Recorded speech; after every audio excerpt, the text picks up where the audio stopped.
Salut guys, à soir je voulais faire une petite vidéo là, pour vous montrer c'est quoi que j'avais dans mon stock d'intro là, quand je vais à la piste pour pratiquer ou même là, pour courser. Fait que dans le fond j'ai mon pit bag ici.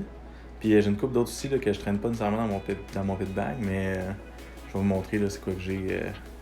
C'est quand même mettons le minimum. Là. Fait que je vais commencer avec mon pit bag ici. D'un bord j'ai mon starter box qui marche avec une Lipo 4S, une Reedy 2100. Là. Ça n'a pas besoin d'être haut en milliampères, mais faut que ce soit une 4S dans le fond pour que ce soit assez puissant. Puis pour vrai, là, cette batterie-là, vous n'allez jamais la charger quasiment. Là. Vous pouvez la charger une fois dans l'été quasiment, puis je suis sûr que ça va être en masse. Là. J'exagère un peu, là, mais pour vrai, ça prend vraiment pas trop de courant. Fait que l'autre bord du starter box, c'est l'autre bord du starter box. J'ai des body pins ici, c'est tout le temps important d'en garder au moins 4 là, si vous voulez truck, puis au moins 2 si vous voulez bugger. Fait que je me garde ça des body clips là, qui sont clipsés là. Ensuite de ça, j'ai mon tuning screwdriver.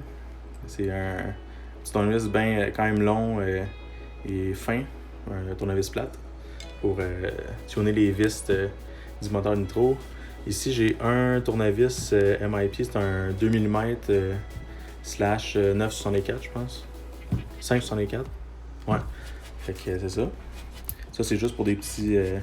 Juste voir si j'ai des vis de lousse, whatever. Là, idéalement, c'est d'avoir là, les tournevis au moins 1.5 puis 2.5 aussi. Mais là, je les avais pas, je les ai pas encore, là. Je n'ai pas de spare. Fait que j'ai aussi un wrench à roue pour un wrench 17 mm pour les roues que je traîne là-dedans. Là, si jamais il y a une roue qui vient lousse ou whatever, ou si jamais il y a un tire qui décolle et tu as besoin de changer le tire, c'est tout le temps bon. Là, je n'ai pas en ce moment, mais j'essaie tout le temps, dans les finales de nitro, là, j'essaie tout le temps de garder au moins un tire de spare dans mon pit bag, d'un cas où que j'ai un tire justement qui décolle. Fait que là, comme ça, au moins, mon pitman, il peut le changer. Ensuite de ça, j'ai mon Glow Igniter qu'il appelle. Ça aussi, c'est bon, moi, d'en avoir au moins 2. Moi, je n'ai juste un, là, mais si jamais les batteries, mettons, ils mourraient, là, ça serait bon d'en avoir un deuxième pour pouvoir se dépanner. Ça, je parle au moins dans une finale. Ensuite de ça, j'ai un petit wrench ici qui fait 8 mm en fait, ici. Le bout, c'est 8 mm pour défaire les plugs si jamais les glow plugs. Mettons ta glow plug, elle serait plus bonne, mais là, tu peux la changer dans une finale si jamais t'es fourré. Puis justement, ben là, j'essaie tout le temps de garder des glow plugs de spare dans ma petite pochette. Bien sûr, ça prend des fuel bottles. Moi, j'aime ça d'en garder au moins 2 parce que dans une finale, là, qu'on roule comme 30 minutes à 45 minutes, mettons, là, si t'es dans le A, bien sûr, ben ça prend au moins 2 fuel bottles. Puis encore là, t'es comme serré, tu sais. Fait que c'est parce que tu sais, il faut que tu fasses ton warm-up au début, puis ensuite de ça, il faut que tu fasses ta course au complet. Fait que t'es mieux d'avoir plus de fuel que pas assez. Fait qu'au moins 2 fuel bottles que je remplis full avant ma finale. En parlant de fuel, j'ai mon fuel gun ici.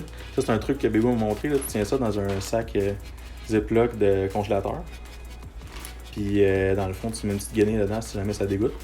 Ben, c'est pas si jamais ça dégoûte parce que la réalité, c'est que ça dégoûte tout le temps, cette Moses de gun-là. L'important d'un fuel gun, là, je vais vous le dire tout de suite, c'est tout le temps de le garder dans ce sens-là. Je vois souvent du monde le mettre dans ce bord-là. Là. Mais qu'est-ce qui arrive, c'est qu'il y a des tubes là-dedans pour faire sortir l'air de la tank, qui sont ici. Il y a des tuyaux ici qui font sortir l'air de la tank. Fait que là, si jamais...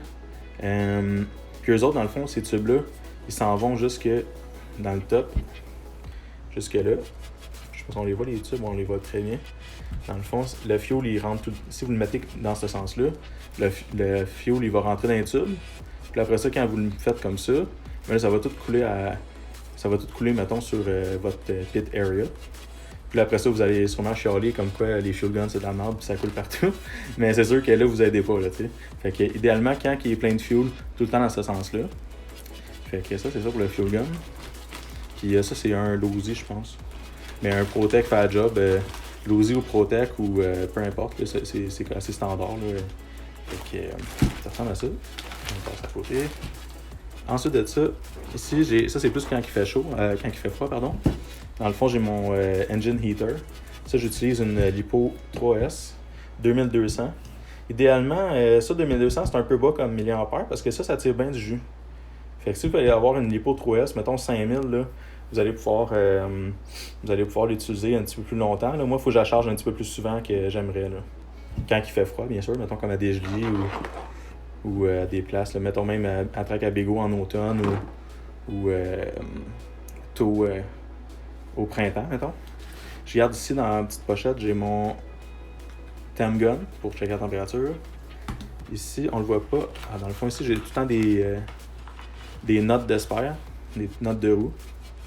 Fait que si jamais j'en perds une, ben j'en ai d'espère. Comme ça, je me fais pas avoir. J'ai aussi des élastiques pour mon throttle. Parce que moi, je mets tout le temps pour mon throttle linkage, là, je mets des élastiques pour qu'ils reviennent tout le temps pas au NERC, mais au idle en fait. Donc, ça ressemble à ça pendant mon pit bag. Un outil. Dans le fond, je faisais cette vidéo-là parce que je voyais qu'il y avait... je pense que c'est Xavier qui avait posté qu'est-ce qui était bon à utiliser comme outil. Là. Fait que, regarde, je vais plancher un peu ma caméra. Là, j'ai mis sur mon stand. Fait que ici, j'ai mes channel lock. C'est ça que je veux dire par des pinces channel lock. Fait qu'avec ça, je vais pouvoir... dans le fond, je vais pouvoir tenir la flywheel si jamais je veux dévisser ma clutch ou peu importe. Là. Fait que c'est pour tenir la flywheel, ça va super bien. Ensuite de ça, j'ai un genre de sac Ziploc avec un petit peu de tout là-dedans. Je vais essayer de vous le montrer ici. Fait que ici, j'ai du tubing d'Espère que j'ai commandé chez Associate. Ça, c'est tout le temps bon d'en avoir. Ah, d'autres tubing. C'est tout le temps bon à changer avant sa finale, comme ça, vous êtes sûr que vous allez être correct. C'est du tube là, bien standard. Ça finit par craquer là, avec la chaleur. Finit par sécher puis craquer. Des fils d'Espère. Ça, moi j'en mets un tout le temps avant ma finale, là, j'en mets tout le temps un neuf. Je le pogne puis avec du Scott bleu, je l'éponge bien comme il faut. Puis après ça, je peux le poser direct à sa place là, sur le buggy. Ça c'est quoi ça? Ah, ça c'est une strap puis une wheel pour mon starter box d'Espère. Ça va faire quasiment 2 ans que je l'ai, puis finalement j'ai pas vraiment de besoin, mais au moins je les ai si jamais la strap brise. Je sais qu'il y a des compagnies de starter box qui sont plus fragiles que d'autres, les straps, là, ça casse. Ça c'était des têtes de moteur nitro d'Espère. Ça n'a pas vraiment rapport là-dedans. Vous n'avez pas vraiment absolument de besoin. Là. Ça c'est mes élastiques. Mes élastiques que je montrais tantôt que j'avais dans mon pit bag. Ensuite de ça, qu'est-ce que j'ai d'autre? Ah, ça, c'est un outil qui est super utile, ça. Cet outil-là, là, ça, c'est sa coche en tabarouette. Quand vous voulez enlever votre flywheel du moteur, dans le fond, vous pognez cet extracteur-là, là, un puller qu'il appelle, là. Un flywheel puller. C'est Protec qui fait ça. Il doit y en avoir d'autres marques, mais celui-là, il est quand même pas trop dispendieux. Il est assez sa coche. Fait que ça, c'est ça. Ensuite de ça, j'ai-tu vraiment des affaires bien utiles là-dedans? Je vais vous montrer vite, là, mais en réalité, j'ai tout le temps des petits caps comme ça quand tu enlèves le moteur et tu veux nettoyer ou souffler à l'air. Des petits caps qui vont sur l'intake puis sur l'exhaust. Sinon, c'est pas mal ça. Là-dedans, j'ai tout le temps des comment on appelle ça? Des seals là, d'exhaust. De spare aussi, des neufs. Sinon, des springs aussi, c'est tout le temps bon, des springs d'exhaust à avoir. Parce que ça, c'est le genre d'affaire que des fois, ça brise. Là, je pense que ça coupe, mettons ici, là, où en tout cas, ça se brise. Puis là, t'en perds un, tu reviens dans les pits, puis il te reste juste un spring d'exhaust sur 2. Fait que ça, c'est bon à avoir. Sinon, là-dedans, c'est pas mal ça, je dirais. Les Venturi de spare, ça, j'utilise jamais. Les filtres à fuel, j'ai jamais utilisé ça. Sinon, c'est pas mal ça, là. J'ai des seals Ah ouais, j'ai aussi des petits springs ici. Ces petits springs-là, les springs d'exhaust, c'est le deuxième genre de spring qui est important à avoir. Là. Fait que ça, c'est important aussi. Sinon, c'est pas mal ça. Des petites tie wraps. Je les utilise même pas, ces tie wraps-là. Je pense que je prends des gros tie wraps pour tenir mon intake de filtre à air là, sur le carbu. Fait que j'utilise même pas ceux-là. Puis, j'ai une autre affaire ici qui peut être utile, mais ça, c'est un peu intense, là. Vous n'avez pas absolument besoin de ça. Ça, c'est quand que vous voulez, mettons, faire une qualif puis checker votre consommation de moteur. Ben là, vous remplissez votre je vais te le dire, votre tank à gaz, vous le remplissez plein de nitro. Puis là, après ça, après votre run, mettons que vous avez timé, mais là, vous pouvez mesurer le fuel qui reste avec cette seringue-là. Mais là, ça, c'est un peu extrême. Là. Vous n'avez pas absolument besoin de ça. Puis, tu sais, nous, on compte pas trop notre... on n'essaye pas de faire des 10 minutes non plus. Là. Ça vaut pas la peine à notre niveau de talent. Là. Fait que... ça ressemble pas mal à ça. Pour ce qui est de tous les outils que j'ai de besoin. J'essaie tout le temps de me garder...